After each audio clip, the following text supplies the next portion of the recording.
Hello, everyone, and a very warm welcome to Weibel's latest YouTube message. Now, you will notice, of course, that it's going to be a little bit different this time because you're not going to see me as I'm channeling. And why this is that about a week ago, I had a very strange day. I felt very restless, almost a sense of anxiety, as if something was going to happen and I didn't know what it was. I couldn't keep my body still. I was sitting in the armchair and my legs kept moving. And in the end, I thought, well, I'll just go to bed and maybe I'll be able to relax there. And then about an hour after I went to bed, I still hadn't got to sleep. And I just knew I had to get up and I had to go to my study, put on the recording machine and channel a message from Weibel. So this is what happened. And it's one of those things that I just couldn't stop. It's maybe rather like when one is pregnant. I don't know. I've never been pregnant, obviously. And the contractions begin and you just have to go through with it. And so that's how I felt it the other week. When I was writing the book, the first book, God is Never Late, God is Nooit te laat, as most of you know it, it was the same thing. I couldn't just go every morning, sit down in front of my computer and allow the words to come. It would only be if there was a special urge, like sometimes one gets an urge to go for a walk, cook something, have a shower, and I couldn't resist it. I had to go and sit down, and then the message would come. So Weibel is not going to just turn up because it's in my diary, in my rhythm. It's always when it's the right time for him. So this is why, I'm sorry to say, you're not going to see me channeling this message, but I hope it won't detract from the importance of the message for you. There's some quite powerful stuff in there.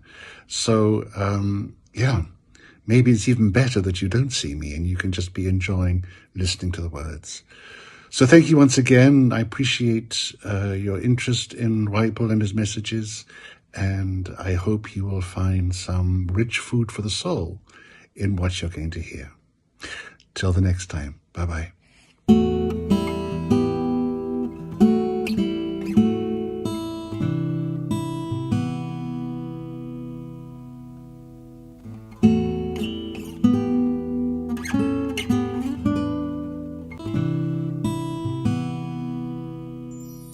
My very dear friends, sometimes one of you will ask me a question, an important question, and my only response, my only answer is to say, well, I will happily answer your question.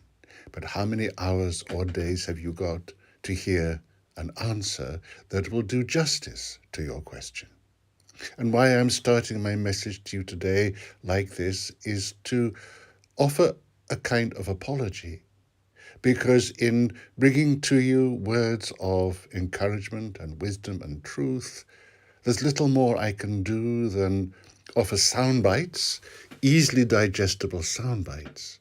And of course, because it's easy to digest, you will find through connection to your own deeper knowing that you know what I'm saying already. There is nothing new in what I can tell you. The truth is that now the story is so big, and no words are ever going to be able to fully satisfy the curiosity, the anxiety, the interest, the passion, the calling that we see so many of you feeling in the deepest part of you. So in advance of my message to you, I apologize that the story is indeed too big to give words to. And when something is too big to give words to, when the implications of the story are as big as they are, the solution for you is to go within and to listen. To listen, first of all, to the silence, because silence can sometimes contain a very beautiful message. And because silence is the language of God. It's not the easiest language to learn. But if you are sincerely wanting to be the mouthpiece of God and of truth, then it is important that first you practice the language of silence. In this moment I'm talking to you now, It would not help you, it would not interest you or hold your attention if I was just to say, let us be silent. I suggested maybe following this message, that this is the decision you make, because it is in the silence and in the listening that you will hear what is said in between the lines. The resonance will be there, and you will experience, I hope, the language of God. It is in the language of God, in silence, that you're able to hold the space around you to facilitate the ease forward of this great movement of energy, this download of energy that you are a part of. You use the expression to download maybe in terms of what information you want to draw down to your computer. But now we are talking about a download bigger than anything that the human mind can comprehend. Once again, it is my duty to say, do not try to understand, not even to understand what information or wisdom you may be receiving. As a great saint once said, if you can understand it, it's not God. And so it's important to allow this download to happen. If you're wanting to ask me, what can I do to facilitate the movement forward, the transformation on life on earth right now, my answer is simply this: download. Download the vibration, the energies into your system, into your being. Remember this, dear friends, heaven comes to earth, not the other way around. I know some of you would love to go to heaven right now. I hear these stories often from you that you've had enough of the earthly life. You want to go back home. But let me use this moment to tell you, dear friends, you've never left home. If you identify your experience as only that which impacts upon the personality and the mind, I can understand you want some peace. But that is available to you at any moment, because in you, the real you, the spirit, is home. And so home is not to be found in leaving the body. Home, the true peace, is to be found by going within and by downloading that highest frequency of divine energy into your being. Then you will no longer feel the resistance to the earthly life, the judgment of what is happening around you. You'll be able to be, as the Master Jesus said, in the world, but not of it. So, dear friends, the story is a big one. The biggest you will ever experience in your life, maybe the biggest experience for hundreds of years. What a wonderful opportunity is with you.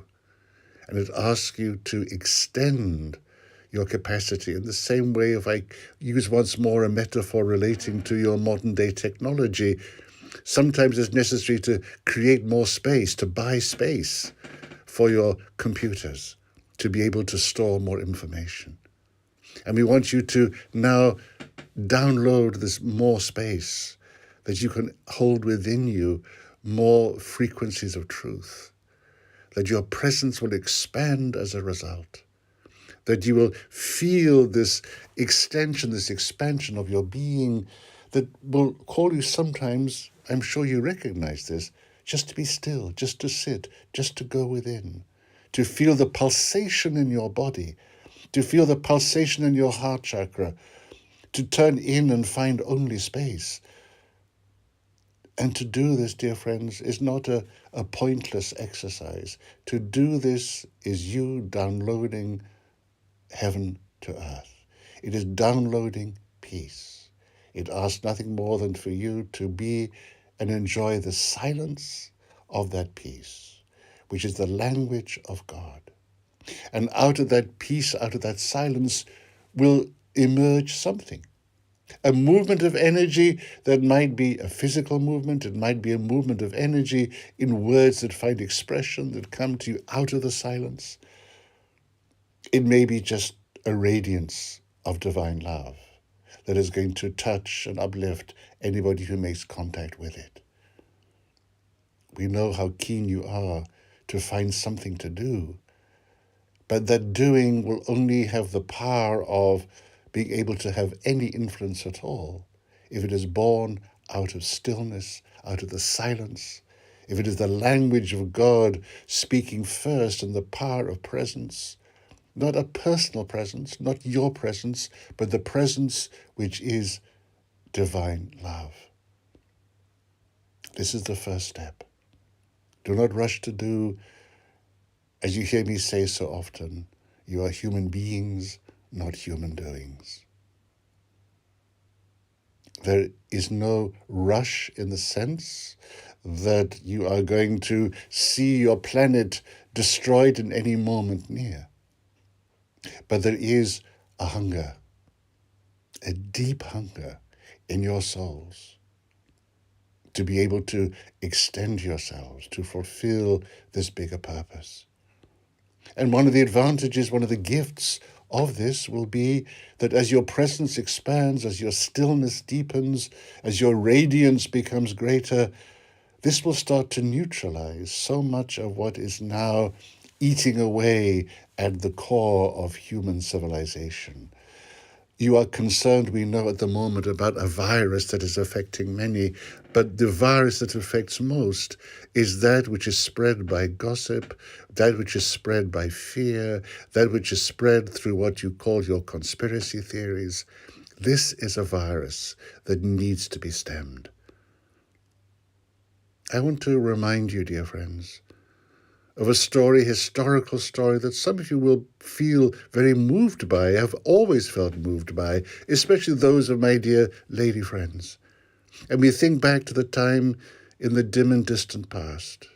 If you can imagine the scene, a beautiful wise woman living on her own quietly, minding her own business, enjoying communicating with the elementals, working with the plants in her garden, creating herbs and healing medicines, perhaps which she shares with others. But then somebody in the community feels a little bit jealous or has a fear. And so they start whispering about her, and this whispering grows, and like an accumulating thought form, in the end, this innocent woman is branded as a witch, and she's taken and tried and found guilty to satisfy the repressed fears and concerns of those who accuse her. And she suffers a horrible death. That, dear friend, is a very early case of conspiracy theories. And there were many thousands. Not only those who were named witches, but who for no reason at all other than they upset somebody, and stories were told about them that had no chance to defend themselves, and they were led to their death. They were stretched on the rack. Indeed, and this is a difficult thought for you to contemplate, I understand, countless millions of people have died even in recent history based upon lies, based upon conspiracy theories. I don't need to mention these events. Your imagination is rich enough. But the greatest massacres, the greatest numbers of lives lost in the name of an honorable cause, that cause was inspired and driven by conspiracy theories, by fears, by unfounded gossip.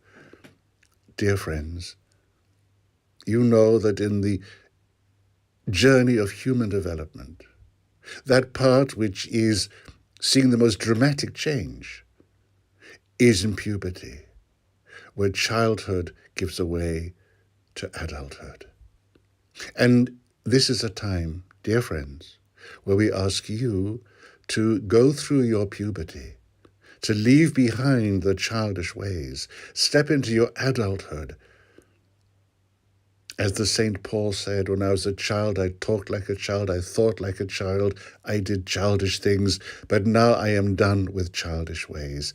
Let this be your desire now, to evolve out of the influence of the lower mind of fear and suspicion and step into truth and light and co-creating with the power of God within you a better world, a harmonious world, a world without fear.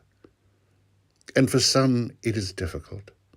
For some, it'll be a challenge because who are you if there's nobody to blame? Who are you? How interesting is life if you see everybody as innocent. We understand the fear that keeps many of you in the old order. It's like when two oceans meet. There's turbulence at the point of meeting. And what we're asking you now is to risk crossing into that new ocean, crossing the turbulence, leaving behind the old, the childish ways, as St. Paul would have called it, stepping into peace, stepping into your true nature, downloading the light and the love for the sake of humanity. This is where your fulfillment lies. This is where you will find your greatest joy in living. This is where you'll be able to be fully satisfied with incarnation. This is where the old habits will die. This is where you will discover the ecstasy of the fearless, radiant heart. All the time you are ruled by your mind, in duality and suspicion. You're going to be in pain. It is an expression of your pain. Move on, dear friends. Move up. Cross that divide. Cross the turbulent waters. And many of my friends are manning the lifeboats. They will be there to rescue you. It must happen in all areas of life. It must happen in religions. It must happen in politics. It must happen in education. There cannot be one area of human life that is not asked to make this transition.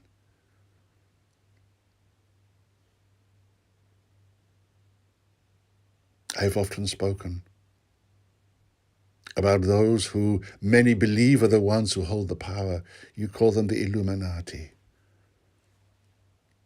And they're part, of course, of your conspiracy theory stories. And I've said often that they, faced with God, are like straw in the wind. Their power is illusory.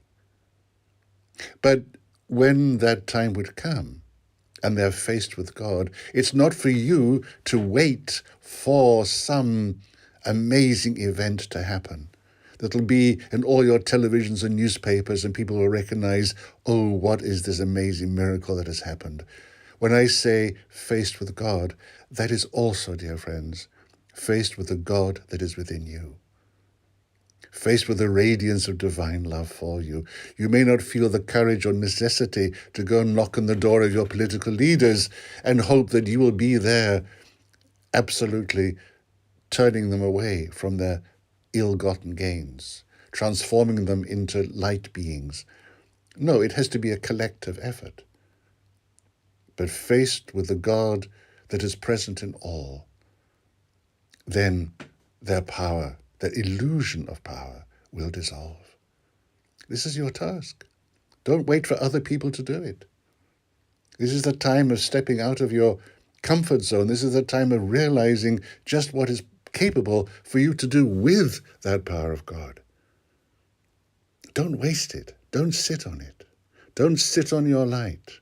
Don't silence your voice when you feel the urge to speak truth. Don't worry what other people are going to think. It is your duty, dear ones, at this time to step out of your comfort zones, to find your voice, to find your authority, to awaken to the power within you where there's nothing for you to fear. As it was said, if God is for you, who or what can be against you? Nothing, of course.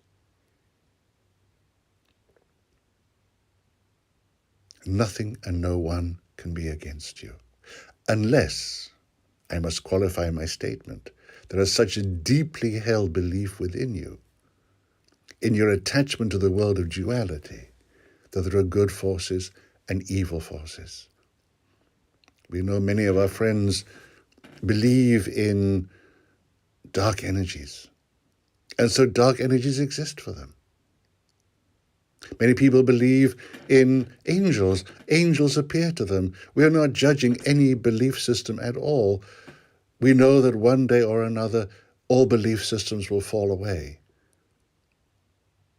But at the moment, if you have a real understanding and longing to experience truth and freedom, then you have to step out of any belief system that reinforces duality, right and wrong, good and bad. As long as these things appear to you, it's a reminder that you still believe in it or you still fear it. The world dances to your tune. And everybody in it dances to the tune of your convictions. This is their gift to you. Nobody is against you. You need never feel that you're a victim. For whoever persecutes you will be dancing to your own belief in disempowerment and the fear of persecution. Do not add your energy to those movements of thought, of conspiracy theories that in the past have killed so many people through persecution. Without judgment, without law, just through fear. This is a harsh message. I understand that. And I also have to repeat, I will do so always, wherever you are on your journey, whatever your belief systems, whatever you may find important, there is never a judgment from us. Our desire is not to judge. Our need is not to judge. Our desire is your freedom to know truth. As the Lord Buddha said, as the oceans taste of salt, so truth tastes of freedom.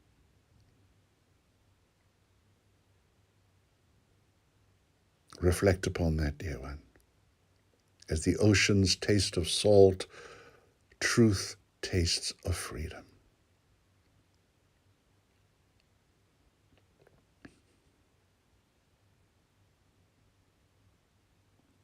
Dear friends, as always, I'm talking a lot. I understand that some of this will be easy to absorb for some and more difficult for others. Of course, you can reject every word of it. I will not take it personally. This is one of the great delights of leaving behind the dualistic mind, that there is no thing to take personally. We would like it if this was your reality too, that you could take nothing personally. Life would be much more joyful. There'd be no reason for your human heart to contract and to experience the disconnection that comes from that, from loved ones, from your environment. We do not judge. There is no judgment. There's only the force, the immeasurable force of universal love shining on you, drawing all the goodness in you to the surface. In so doing, breaking down the resistance, cracking open the shells that you, my dear friends, have been forced through no fault of your own to contain and protect yourself with, because of what you have seen and witnessed and misunderstood and the wrong conclusions you have come to. We understand the challenge that many of you face now with the obligation that is in your life to wear masks. But dear friends, you've been wearing masks for all of your lives. You've been presenting to the world an image that you hope is acceptable to the world. This is human. Now is the time to let go of those masks. Now is the time to reveal your true self, your shameless, innocent, perfect self. You don't need to dress up in anything. You don't need to dress up in any persona. As I'm sure you know, in the ancient Greek tragedies, the actors wore masks, and the word for a mask was a persona. Let your personas fall away. Not because you're going to rip them off, but because you found the place within you of truth and innocence. And your only desire is to show that. to bring your light to the world, to fulfill what we know is in your heart and souls to do, to serve humanity, to serve Earth Mother, to serve all sentient beings. To do this as best you can asks you to remove your masks, to drop the images that you present to the world, that you believe makes you more acceptable, more lovable, more whatever it is. But behind the masks is always going to be something infinitely greater than you could ever understand.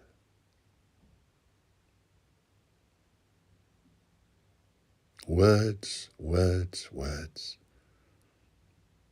We know how you look for guidance from all around you.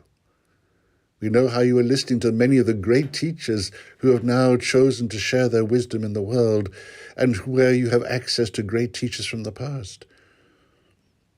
And these words are important snacks for your soul, but the richest food for your soul, I come back to my beginning, the richest food for your soul is in the stillness, the silence, and in the listening.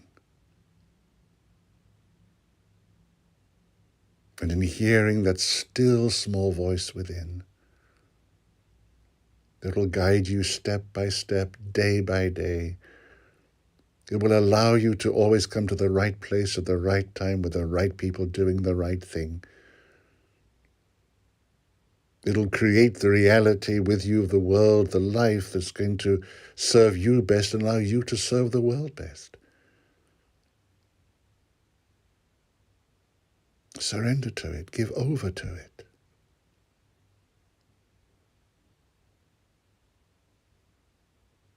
Be guided and led and inspired by the language of God, which is in the silence.